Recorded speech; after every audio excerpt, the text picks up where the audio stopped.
miarabantsika rehetra tonga soa eto amin'ny fandarana zahatany anio a dia hoentinay anao fizahana any amin'ny faritra Morondava intsika satria be dia be ny toeram-pizahantany tsara ho fantatra ary nasintona mpizahatany tokoa tamin'ity taona 2024 ity tao Morondava tao. Ireo toeran'ireo ny tena mampiavaka azy dia azo atao mandroso sy miverina avy eo an-tampon-tanàn'ny Morondava. Misy ny parka, misy ny mangrove, misy ny morontsiraka, indrindra moa zany ny allée des baobab izay ahafantarana manokana ny Morondava maneran-tany. Ankoatr'izay dia ho aseho ato anatin'ny fandarana zahatany ihany koa ny fiantraikan'ireny RSE na ny responsabilité sociétale d'entreprise amina hôtel na orinasa-pizahantany anankiray satria efa lasa lavitra sy mivoatra ny fampiarana zany ao amin'ny faritra Morondava ao ka dia manasa antsika rehetra anaraka ny fandarana hatramin'ny farany.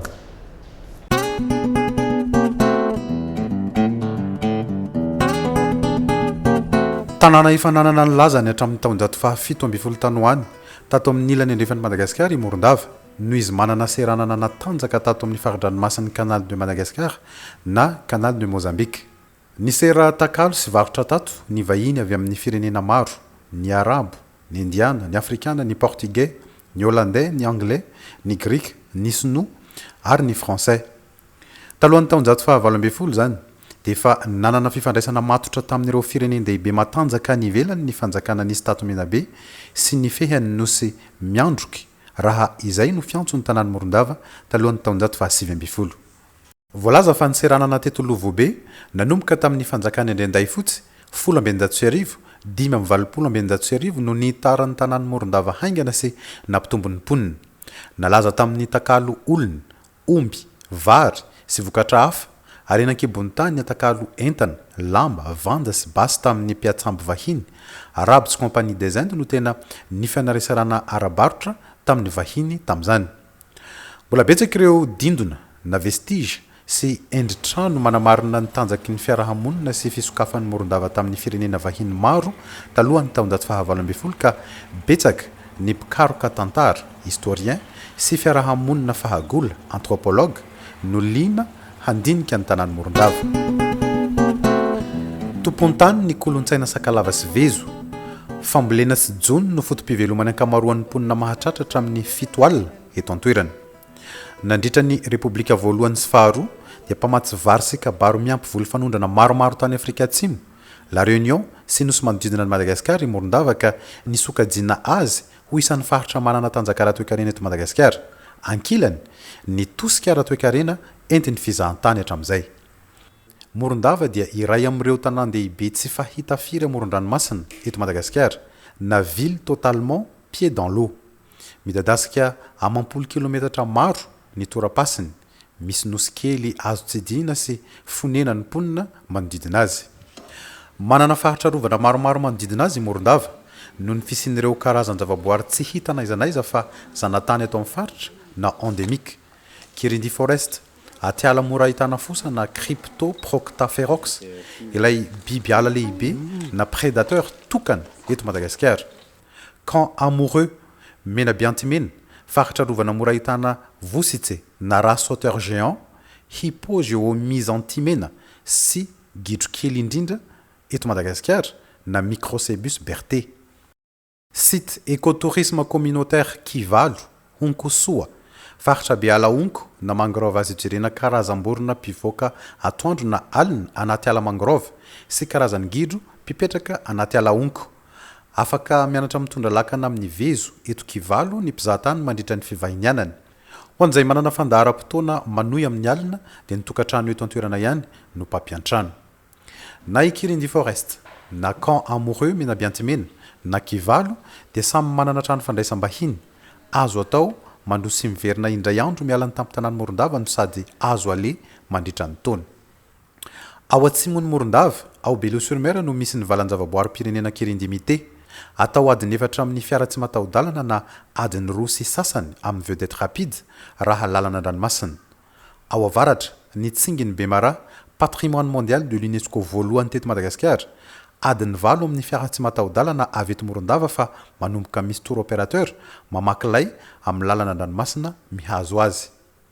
Ny ankaiky indrindra kilometatra miala ny tapitanàna no sady ahalalana ny morondava maniran-tany dia ny ale de baobab toerana lasa famantarana ny madagasikara ara-pizahantany zavaboary tokony hitan'olombelona iray mandritra ny fotoam-pahavelomany sy anatin'ny toerana folo mahasarika mpizahatany indrindra ty afrika ny ale de baobab araka ny sokajy nomeny pando trap tranokala malaza amin'ny fikarakarana di fitsangatsanganana maniran-tany na guide de voyage en ligne nilaza ny mpiserasera ao amin'ny pando trap fa ny ale de baobab no lalana mampitola gaga indrindra eran-tany sy toerana azo ankafizana ahitana baobab tsara endrika indrindra aty afrika anisan'ny zavamaniry tranainy indrindra eto an-tany ny baobab adansoania grandidiery na renala eto bekonazy be manonga morondava mahatratratra amin'ny 30 metatra ny hahavony tombanana ho 740 taona ny taom-pahavelomany hazo zanatany tsy manam-paharoa na endémique eto Madagasikara baobab efa ho 520 mijoalajoala havisy havanandalana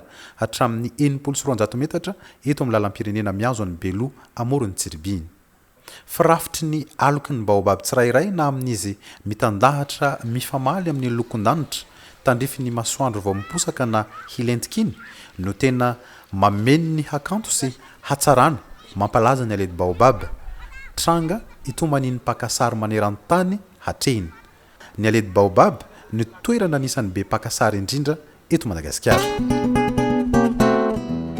ny ale de baobab ny toerana be mpitsidika indrindra amin'ny toeram-pizahantany misy ato Morondava efa tafiakatra 427 sy 4 alina ny mpitsidika azy teo anelanelan'ny volana janoary sy jolay 13 ny faraparan'ny volana jolay sy fiandohan'ny volana aogositra no fotoana na betsaka indrindra ny mpizahatany nitsidika ny Morondava ho an'ny taona 13 hipoka feno avokoa ny fandrina tamin'ny trano fandraisam-bahiny raha toka misa 220 ny hôtel sy restaurant mpandray vahiny eto an-tapitanana anisan'ireo ny hôtel sy restaurant mpandray mpizahatany ety amin'ny faritra menabe ny groupe Kimoun Lodge and Resort complexe hôtelier fakantahaka amin'ny fampiroboroboana ny fizahantany mipaka amin'ny toekarena sy fiainana ara-tsosialy ifotony na tourisme durable et responsable hoy ny fiantso mazatra maina hiaky ngazana tsy nisy ninninona teto amin'ny manodidina ny Kimoun Resort eto Morondava talohan'ny fanorenana fa fahavononana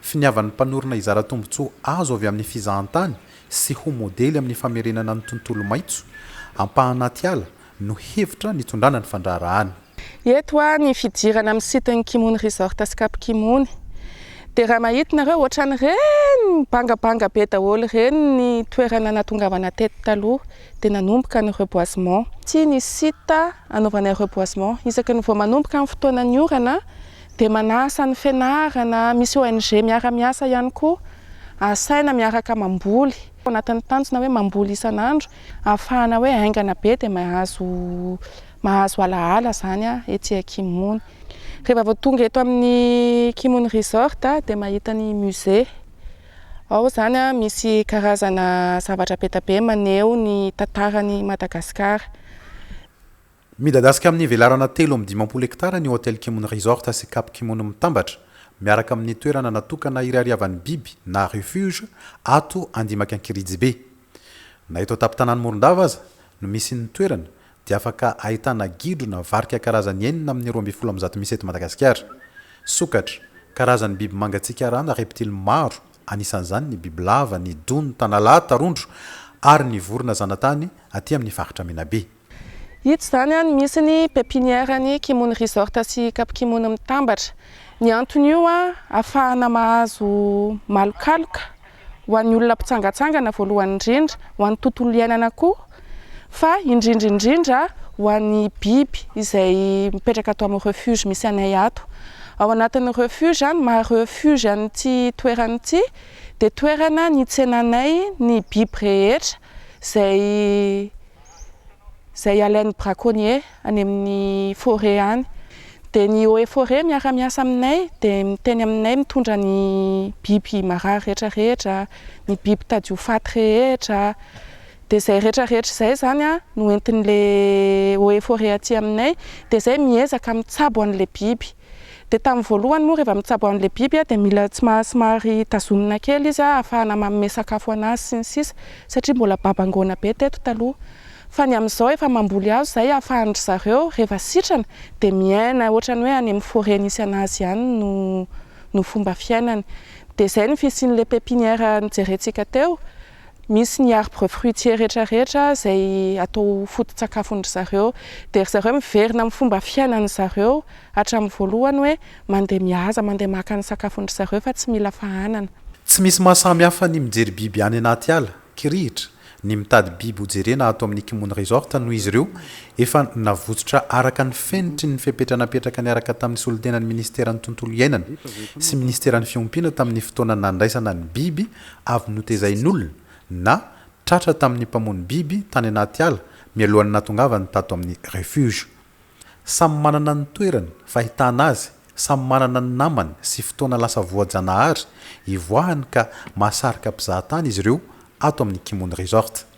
Dia ao anatin'io vola raisinay amin'io refuge animalier io anisany hividiananay ny hazo na ny transportn'ilay hazo makaty na ny hain'olona mamboly an'ilay hazo dia eo ihany koa ny fanampiana ny école izay entohanay ny apahany amin'ny saram-pianarana ho an'ny ankizy mianatra ao amin'ny école. Manana bungalow luxe 320 520 metatra toradro avy sy villa enina sahaza olona 8 isan'isany i Kimono Resort. Misy trano fisakafoanana na restaurant mahazaka mpisakafo na couvert zato. Ny dobo filomanosana na piscine miendrika fo eto ampidirana dia manetsika ny fo sahady tsy hivoaka intsony ny toerana. Misy halalina ho an'ny ankizy manomboka amin'ny 3 taona na petit bain sy filomanosana ho an'olon-dehibe mahatratra amin'ny 2 metatra sy 70 ny halalina ary toerana manokana natao handraisana na hilalaovana ankizy. Mifanila amin'ny Kimono Resort ato ny Cap Kimono. Misy bungalow luxe 320 manana habe 40 metatra toradro. Ato amin'ny sambo lehibe tsy mampaloiloy ato ny trano fisakafoanana na restaurant mahazaka mpisakafo na couvert 50. Eto amorony dobo filomanosana miendrika trondro ity 2 metatra sy 70 eo koa ny halaliny. Ny Kimono Resort sy ny Cap Kimono amin'ny maha-isolé anazy aty Kimono aty dia misy tanàna be dia be manodidina. Dia ao anatin'ny asanay mamelona an'ireo tanàna ireo ihany koa. Izany hoe ny olona manodidina rehetrarehetra eto miasa manampy miasa eto aloha dia izay olona avy aty amin'ny village izay tsy manana fahefana mandeha mitady asa any amin'ny ville. Izay ny anankiray, ny fanampin'izay koa ny fisian'ity structure be eto Kimono ity dia manampy ny olona manodidina amin'ny fisitrahana rano madio fisotro dia ny jiro. Natsapa rivo-baovao ny fandrosoana sy zavatsoa entin'ny fotodrafitra saram-pizahantany ny mponina mahery ny arivo sy tokantrano misy 300 ato Ankirejibe misy ny hôtel hatramin'ny siny 520 taona. Amin'ny lafin'ny fahasalamana, fandriampahalemana, fampianarana, fanabeazana ara-tontolo iainana ny mponina amin'ny alalan'ny fambolen-kazo isan-taona hamerenana tsikelikely ny ala ety amin'ny manodidina. Raha vao nisokatsy ilay hôtely dia niroborobo ireo ankizy aminay eto na vavy na lahy niasa tao amin'ny hôtely io. Ary raha fa nandeha ilay asa nisy koa ny fanokafana zany ilay asa sosialy ato amin'ny fiarahamonina any agnaty tanà ato. Mahakasika ny fahasairagna zay amin'ny momba ny fahafatesana, ny rano fisotro madio, eny fanadia ao amin'ny école privé aminay eto aza dia antohan'ny lehilahy iaby ny antsasany écolazy zay ataon'ny ray aman-dreny. Raha zahay eto amin'ny Kapomanga zao andalovantsika zao sy jerejerentsika zao dia regny hitatsika regny zany ny jiro zay tarihin'ny karahany io koa alefana ato amin'ny fiarahamonina anay. Dia mazava koa zahay amin'ny alina fa ny fokotany moa mivelatsy be ka tsy araky ny hoe voataratsy n'ilay fitaritana zay jiro zay aby. Zay zany tombotsoa ato amin'ny orinasany Bekibo ty.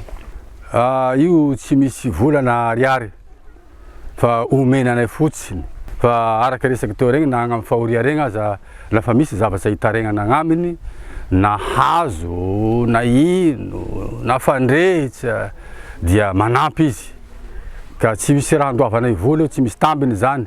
Araky fahitanay azy ny fiboroboroboan'ny tourisme zay mivelatsy ato amin'ny ty faritsika ty ato no mahatonga an'izay fanomezam-pahasoavana zay izarany patron aminay zay. Ka zahay zany makatoa amin'ny asa ty tsy ho tapatapaky la raha hafa aminay satria le raha ty nagnasoa ray tsy bekiba oro soaviny fa ndre zahay vahoaka antsisiny soaviny raha nde orinasany bekibo ty.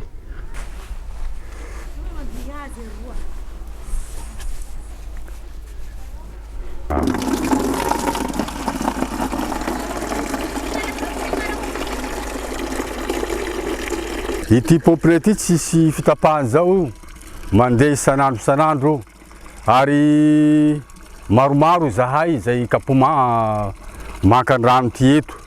Ato zao kapoma Mbalanomby de kapoma Ndimaky tiky, eny fa misy atao hoe Andobolava zay koa tsimotsimo aroa, regny zany samy maka amreto pompe reto. Ary tsy ty pompe ty avao no pompe mivelatsy ato azahoan'ny fokon'olo rano, fa misy 3 angamba reo, raiky somary avarabaratsy aroa de any andrefandefanany koa mbola misy koa zay angalany reo namanareo baka Kimony egny. Ka tsy misy fotoa hoe mampirindry azy ty fa isanasanany de misokatra ty ranonay tiky. Mirindry zany amin'ny 12 de miroa koa mivoha, amin'ny valo koa mirindry amin'ny 7 ariva. Zay zany pompinay ty eto, zay fagnajana itezanay azy. Ty zany rano baka amin'ny pompe ao anasana rano? Rano baka amin'ny pompe eo ty. Iny tsy azo anasa farany mitatsy rano baka iny de atsivy manasa. Amin'ny mahazava-dehibe ny fampianarana eo amin'ny fampandrosoana, isan-taona no mitondra fanampiana ho an'ny mpianatra, ny ray aman-drenin'ny mpianatra ary ny mpampianatra eto amin'ny sekoly ny FJKM Salema eto Ankerijibe, Morondava, ny groupe Kimony Lodge and Resort. 7 nisan'ny mpianatra, classe T1 hatramin'ny classe 5e. Ny atsasako lazy zay alohan'ny ray aman-dreny amin'ty sekoly ty Salema ty ato, FJKM ty dia alohan'ny karany Bekibo.